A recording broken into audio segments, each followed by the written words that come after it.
All right, guys, speaking of MJ, let's get to a notable anniversary on this date in '96. Hey, look, he's the victor. Michael Jordan receiving the 4th of his 5 career regular season MVP awards, garnered a then record 96.5% of the first place votes. Jackie, Jordan finished top 3 in MVP voting 5 other times in the seasons he didn't win it. So how many MVPs do you think he should really have? Is 5 the right number? So I'm going to say that I'm going to respect the process, Rachel, and say that the 5 he won was the 5 he should have won. Now, could he have been the MVP in '97 when Karl Malone it? Of course he could. You could make an argument for him every single year he played. But Karl Malone had an exceptional season that year. I was actually working for Sports Illustrated and wrote a story saying, why not Karl Malone for MVP? So MJ, that one's on me. But I really believe with all these cases, could LeBron have more? Sure he could. Could Larry Bird have more? Yes. That's just the way. I respect the process of the voting.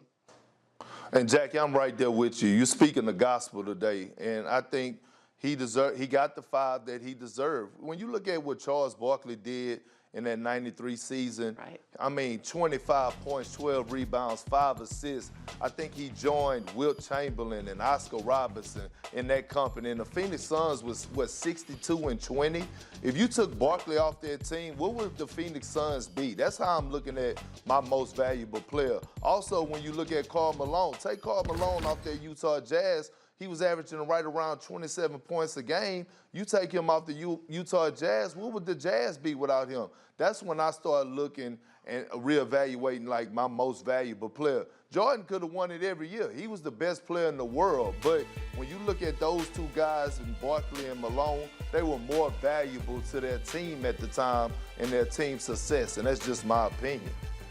All I can say, guys, is this goes right back to my argument that the NBA should join the NFL, the NHL, a lot of our other North American sports leagues, and make a distinction between who has had the best season and who is the best guy in the league. Because we saw in both of those years that Karl Malone won and that Charles Barkley won, when it came down to it, if like in Space Jam, the aliens came down and said you can play one game for the fate of the earth, guess what? We found out in the NBA Finals both of those years, the best player in the league, the guy who you'd want, is Michael Jordan. So I agree, Barkley and Malone had the best season. We should have an award for best season. We should also recognize who's the best player in the NBA, and those years it was still Michael Jeffrey Jordan.